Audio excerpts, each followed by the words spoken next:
Hey, welcome back to Dinner Made Easy with Dina. It is Dina, and we have a really tasty recipe for you today. So stay tuned. We're going to make traditional pot roast. So the first thing I did was I put a cup of flour onto the butcher paper I have. I had a 4-pound pot roast, but for two people, that just seemed way too extreme. So I cut it in half. So this is only 2 pounds of the 4-pound pot roast. And I did get bone in. That is the tastiest and the most, to me, the most tender of a chuck roast. So I got a 7-bone chuck roast. Now what I'm doing is I'm making sure that I flour this on all sides so that I get a good sear on this meat. We want it to be flavorful and just packed with yummy juices. So this is the best way to attain that. So in the meantime, I have preheated my Dutch oven. And I'm going to put I use olive oil on almost everything. So I use some olive oil and I kind of free poured a little bit, probably about 3 or 4 tablespoons in there, just enough for that meat to really sizzle. And into the pan it goes. And like I said, make sure it's good and hot. And then I'm going to season it with my Lowry seasoning salt. And I used about a tablespoon of Lowry seasoning salt. And then I went ahead and went in with my garlic powder. Now I make sure it's garlic powder, not garlic salt. You don't want to over salt this. About a teaspoon of the garlic powder, and then a teaspoon of onion powder. So I'm kind of keeping it simple. It's just a very traditional pot roast. Now you can add whatever you want to this, but this is what we're doing today. Then we're going to give it a good shake of black pepper. And there again, I probably used a total of about a teaspoon of black pepper. Now we're just going to make sure we get a really good sear on all sides of this. So the first side, I think I left it for about 2 minutes. And then I got a nice brown on that, as you can see. And I turned it over and I did the other side. And then, the little smaller edges, it's important to get those. So make sure that you work on that as well. Those don't take quite as long to sear as the front and the back. So when I get ready to do that, I just did a little balancing act with it. And there we go. And you'll see how beautiful the searing came out on this. And I'm not one who sears a lot of meats, but this is one that I think is a really must do on this pot roast, just to make sure that you're searing all those wonderful juices into the meat. This is one of those meals that we're going to take it slow and easy, and we're going to let this cook throughout the afternoon. And man, it does make your house smell delicious. So we're almost done searing. And see, look at how that sear is on the edges there. That's just beautiful, and that's what we're looking for. So make sure you take your time to do this right. Be careful not to burn your oil. And there we have it. We're just about ready with that sear. Now, this is a super easy recipe, and anybody can do this one, I promise you. This is like an old-fashioned way that my mom and dad have always made their pot roast. So it just is wonderful to have something traditional. Okay, after the browning, then I did go in with some Worcestershire sauce. And I used, I think, probably about 2 tablespoons, but whatever your taste is, go ahead and use as much as you like. And then after that, I went and I put 2 cups of water into the little pot here. And I followed that with about a third of a cup of red wine. Now the red wine just brings the richness out into your pot roast and in your gravy. Then I took a large onion, and what I did, I cut this onion in half, and then I cut it in large slices, I'd say almost an inch thick in those slices. So you don't want to cut it too small because then your onion's going to just disintegrate and, you're going to lose a lot of that delicious onion. So go ahead and make those in nice thick slices, just like this. And I'm going to show you here what it kind of looks like so you get an idea about how thick that is.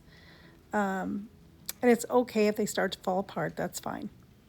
Now what we're going to do with this onion, we're going to take it and we're going to just lay it right over the top.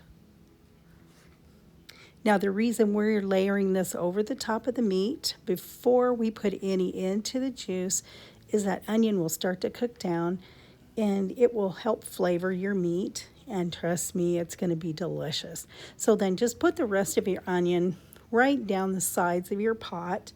We have preheated the oven to 325, and this is just going to give us a good start on our pot roast. Now we're not adding any vegetables to this until after we've had it in the oven, and I put it in the oven for about 2 hours. So we're just going to slip it right in there, and we're going to wait for 2 hours, and then we'll take it out. We're going to check and make sure that everything's looking good before we go forward.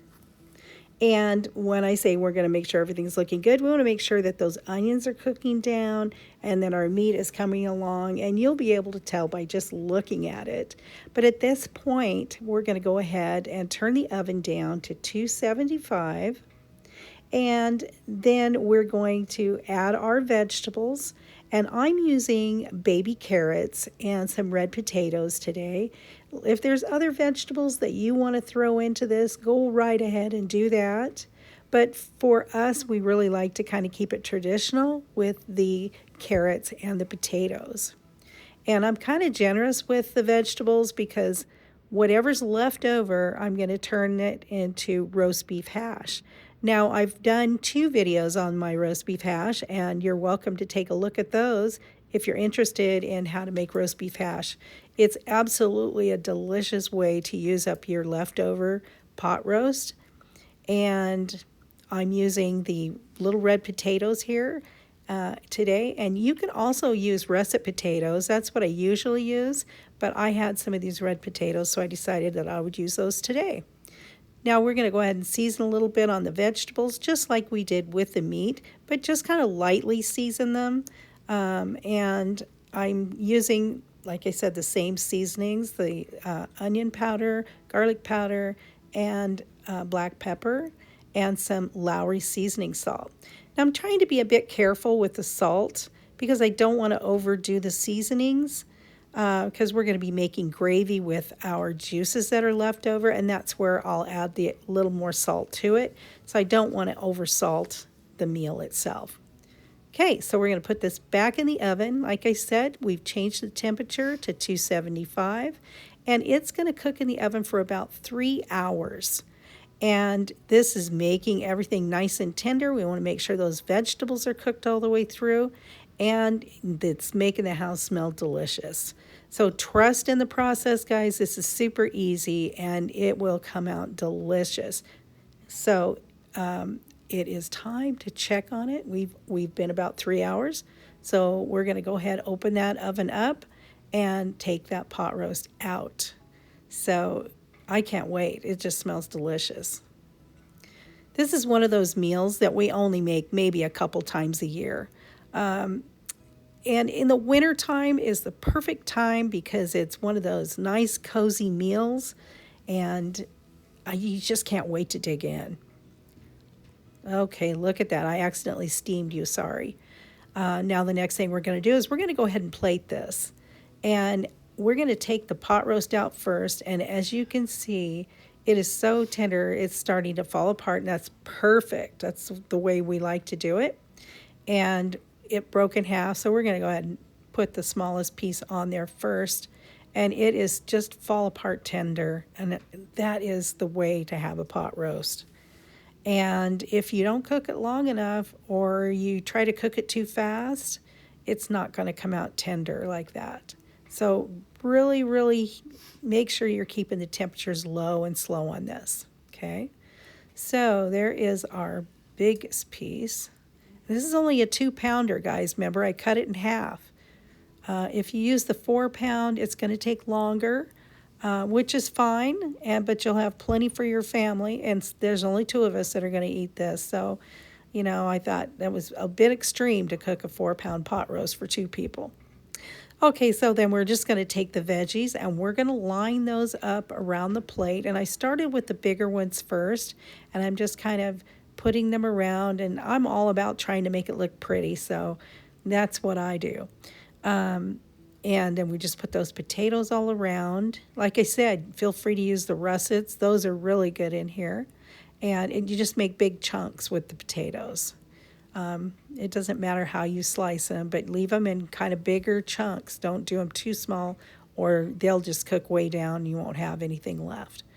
And the same with the carrots. You can use whole carrots, you can use baby carrots, but make sure that they're kind of in bigger chunks. These baby carrots were absolutely perfect in this, really, because they cooked perfectly and they're the perfect size. And they didn't cook down so much that it turned to mush. It's really, really tasty. And it smells wonderful.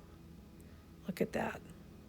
Now that juice that we have left over in this pan, we're going to turn that into gravy.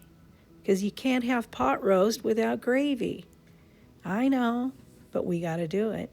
So that's what we're going to do. We're going to take all these carrots out, finish lining this dish with our vegetables, and then we're going to go right into making our gravy, and it's going to be super easy.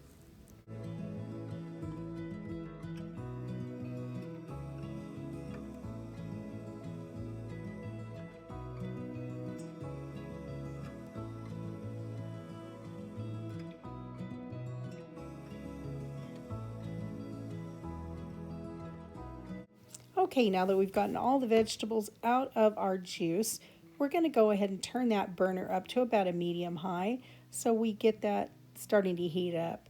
I also added 2 cups of water to this because I want to make sure I have some extra gravy to be able to make some roast beef hash with my leftovers. You got to have gravy, so check that recipe out and you'll see what I'm talking about.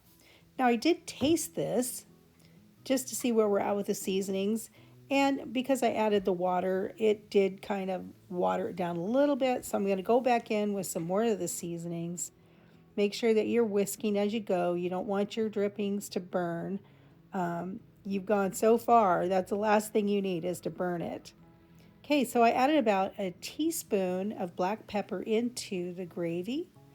And I also went in and added a little bit more onion powder, not much, about maybe a half a teaspoon, and the same with the garlic.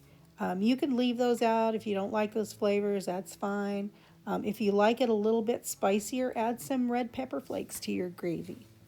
But we just like it just traditional, and so that's what we're going with. Now let's give that a good whisk. Now you can just use cornstarch or flour and water mixture to thicken your gravy if you choose to. Remember, it's equal parts water, equal parts thickening agent, and stir it in there. And it's really important to make sure that you're stirring as you're pouring that into it. Today, however, I did use 1 gravy packet and 2 tablespoons of cornstarch, and I used a little more water just to make sure that it came out a little bit smoother. And I'm stirring as I'm pouring because I don't want any lumps in my gravy. There we go. Now, gravy is real easy to make, guys. It's just equal parts of your thickening agent to equal parts water. And then we're just going to continue to stir this until it kind of starts to boil again a little bit. And then we're going to go ahead and shut that off and let it cook for just another couple minutes. Just enough to cook through that cornstarch that we have in there and make sure that it doesn't have a floury or a cornstarchy flavor. Here we go. Now we're going to give that a taste again just to make sure that it's tasting good. Now we went light on the salt because I knew I was going to use some of that brown gravy mix in it this time. I don't always do that, but I did this time. So now that we've got everything on the platter, we're going to go ahead, and I usually take a couple of ladles of my gravy and just kind of spoon it over just lightly over my platter of goodness there. And then that way people can decide if they want to have gravy on it or not. But this just kind of helps keep everything warm and those flavors centered. Let's give this a good taste. It is that time. Look at that. Didn't that come out beautifully? And like I said, it's super easy. Anybody can do this. Impress your family and friends with this one. It's so good. Okay, let's give this a try. I'm going to start plating it up and give it a taste. Oh, yum. Look at that. That looks so good. And it's, oh, the whole house smells good. This is definitely a winner. It's been a while since we've had this. It is so good and so cozy. And I just served it with some dinner rolls and good to go. Thanks for watching, guys. We'll see you next time.